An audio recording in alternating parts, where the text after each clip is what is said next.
다른 제조사들이 아직도 쉽게 넘볼 수 없는 삼성의 폴더블 스마트폰, 한층 더 완벽해진 갤럭시 Z 폴드 2를 가지고 왔습니다. 저도 잠시 빌려서 사용하는 거기 때문에 정확한 평가를 하기에는 어려움이 있지만 여러분들이 궁금해할 법한 부분들은 파악할 수 있었는데요. 그래서 오늘은 갤럭시 Z 폴드 2 첫인상 리뷰를 해보도록 하겠습니다. 저는 라이언이고요. 그러면 바로 가보죠. 사람이나 제품이나 처음 봤을 때 느껴지는 첫인상이 가장 중요하잖아요. 그런 점에서 갤럭시 Z 폴드2는 사고 싶은 생각이 별로 없었던 사람들도 한 번쯤은 생각을 하게 만드는 디자인입니다. 기기를 손에 쥐어보면 갤럭시 폴드 1세대보다는 가로로 늘어난 게 확실히 체감이 되는데요. 그래서 손에 쥐었을 때 느껴지는 그립감에서는 안 좋아졌다고 생각할 수 있지만 그로 인해 6.2인치의 더 넓은 커버 디스플레이를 가지게 된 점은 정말 마음에 들어요.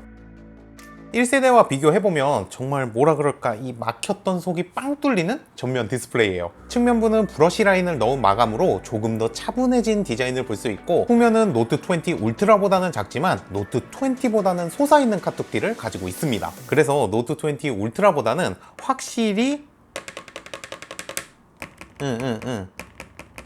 확실히 덜 거슬리는 카툭띠 크기예요. 또 커버뿐만 아니라 펼쳤을 때의 디자인도 많은 변화가 있는데요. 꼴배기 싫게 튀어나와 있었던 카메라부 노치는 펀치홀 디자인으로 변경이 되었고, 측면 베젤은 3.7mm까지 줄여서 디스플레이를 보다 넓게 활용할 수 있게 되었습니다. 그래서 디자인적으로는 좋은 방향으로 정말 많은 변화가 있는 건 사실이에요. 하지만 무게는 조금 더 늘어서 바지 주머니에 넣고 다니거나 잠자기 전에 누워서 폰을 하기에는 아직도 조금 부담스러운 무게입니다. 작년 갤럭시 폴드가 처음 나왔을 때 많은 분들이 걱정했던 부분들이 있었잖아요. 그중 하나가 바로 이 메인 디스플레이가 쉽게 깨지지 않을까 하는 걱정이었는데요. 갤럭시 Z 폴드 2는 갤럭시 Z 플립과 비슷한 경도의 울트라하게 얇은 글라스, 울트라 씬 글라스가 탑재되었습니다. UTG의 적용으로 1세대보다는 경도가 많이 올라갔지만 여전히 펜을 사용하기에는 부족한 경도로 안타깝게도 S펜은 지원하지 않습니다. 하지만 그렇다고 이 기기 자체의 내구성까지 약하다고는 할 수 없는데요. 갤럭시 Z 폴드 2의 커버 디스플레이는 고릴라 글래스 6, 후면은 고릴라 글래스 빅터스로 마감되어서 이렇게 마음먹고 던져도 쉽게 깨지지 않는 Z 플립보다 더 강한 내구성을 가지고 있을 것으로 기대가 됩니다. 그리고 많은 분들이 궁금해하실 주름, 여전히 이렇게 가운데에 잘 보이고요. 만져봐도 명확하게 느낄 수 있어요. 하지만 갤럭시 폴드 1세대 그리고 Z 플립에서 경험한 것처럼 실제로 며칠만 사용해보면 실사용자 입장에서는 크게 거슬리지 않는 부분입니다.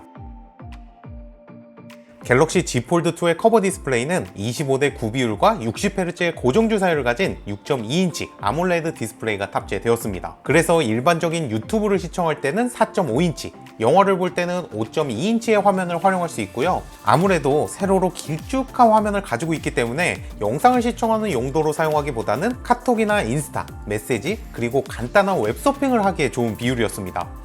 그리고 펼쳤을 때 보는 메인 디스플레이는 22.5대 18의 비율과 120Hz의 가변 주사율을 가진 다이내믹 아몰레드 2X 디스플레이가 탑재되었습니다. 그래서 접어서 사용할 때보다는 펼쳤을 때 훨씬 더 부드러운 스크롤을 경험할 수 있고요. 일반적인 유튜브 영상을 볼 때는 6.8인치, 영화를 볼 때는 6.1인치의 화면을 활용할 수 있습니다. 또 화면의 밝기도 1세대보다 밝아져서 해가 쨍쨍한 야외에서도 불편함 없이 사용할 수 있었습니다. 그리고 이렇게 디스플레이의 스펙뿐만 아니라 폴드의 넓은 화면을 활용할 수 있는 기능들도 업그레이드 되었습니다. 최대 3개의 앱을 동시에 실행할 수 있는 분할 화면은 위치를 전환하거나 새로운 앱을 띄울 때도 끊김없이 부드럽게 동작했고요. 평소에 자주 사용하는 앱의 조합을 엣지 패널에 추가해서 한 번의 터치로 편하게 열 수도 있습니다. 그리고 한 화면에 더 많은 정보를 볼 수 있는 레이아웃 옵션도 추가되었는데요. 이렇게 일반적인 레이아웃에서는 넓은 화면을 많이 낭비하는 것처럼 보이는데, 레이아웃을 이렇게 변경하면 더 많은 정보를 한 화면에서 볼 수 있습니다. 요거 아이디어 참 기가 막히죠. 그리고 1세대 폴드의 디스플레이에서는 조금 불편하다 싶은 문제가 있었잖아요. 바로 화면의 좌우가 분리돼서 움직이는 젤리 스크롤. 완벽하진 않지만 이 부분도 개선이 되었습니다. 일반적인 상황에서는 거의 느낄 수 없을 만큼 개선이 되었고요. 글씨가 많은 뉴스 같은 컨텐츠를 볼 때만 좌측이 조금 더 늦게 따라오는 모습을 보여줬습니다.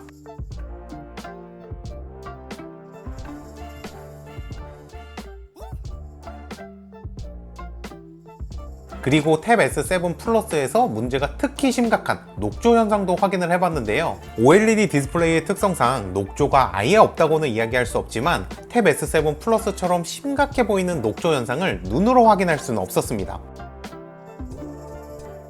퍼포먼스를 보면 갤럭시 Z 폴드2는 스냅드래곤 865 플러스와 12기가의 램, 그리고 4500mAh의 배터리 조합을 가지고 있는데요. 그래서 하드한 게임을 하거나 다양한 작업을 할 때도 끊김없이 부드럽게 사용할 수 있었고, 제가 평소에 사용하는 환경에서는 하루 이상 충분히 사용할 수 있었습니다. 스피커는 좌측과 우측에 동일한 크기를 가지고 배치되어 있는데요. 그래서 상단 스피커의 출력이 조금 아쉬웠던 노트보다는 좌우의 밸런스가 더 잘 맞고 소리의 크기나 해상력도 더 좋았습니다.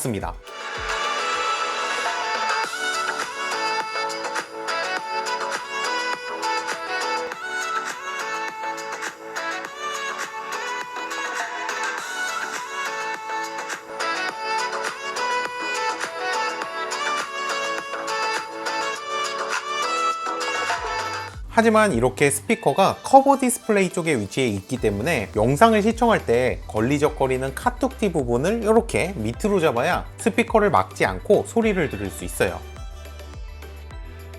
디자인과 디스플레이, 퍼포먼스에서는 많은 발전이 있었지만 카메라는 툭 튀어나온 카툭티에 비해서 가장 발전이 없어 보이는 부분인데요. 실제로 촬영을 해보니까 노트 20보다는 확실히 조금 떨어지는 품질의 사진을 찍을 수 있었습니다.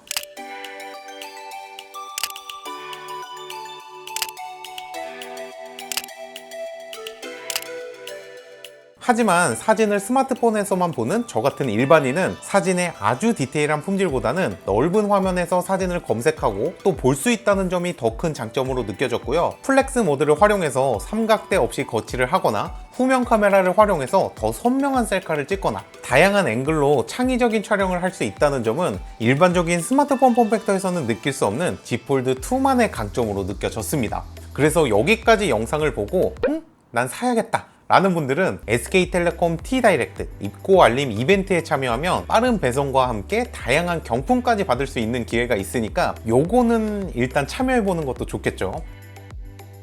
갤럭시는 2세대가 진리라는 말이 있지만 Z 폴드2에는 쉽게 찾아볼 수 있는 아쉬운 점도 있었습니다. 그 첫 번째는 바로 이 박스를 오픈할 때의 실망감인데요. 갤럭시 폴드는 갤럭시의 프리미엄 라인답게 특수 케이스와 버즈 플러스처럼 넘치는 구성품을 가지고 있었지만 Z 폴드2는 특별한 구성품이 아무것도 없습니다. 케이스가 있어야 할 것 같은 뻥 포장 속에 들어있는 설명서와 25W 충전기, 케이블, 그리고 유선 이어폰밖에 없어요. 그래서 이렇게 디스플레이를 접어서 포장하면 종이를 반만 써도 될 것 같은 구성입니다. 그리고 두 번째는 반토막이 나버린 저장 공간인데요. Z 폴드2는 이전 세대에 비해 정확하게 반토막이 난 256기가의 저장 공간을 가지고 있습니다. 마이크로 SD 카드로 저장 공간을 확장할 수도 없기 때문에 이 부분은 정말 큰 아쉬움으로 느껴집니다. 그리고 세 번째는 허접한 진동인데요. 진동의 세기 자체는 노트 20와 비슷해 보이는데 폴더블의 구조 때문에 나는 이 기분 나쁜 진동 느낌은 개인적으로 아쉽게 느껴졌습니다.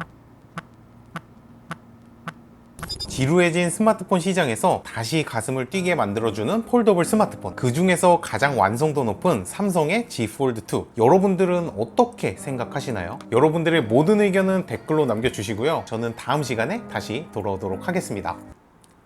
빠이!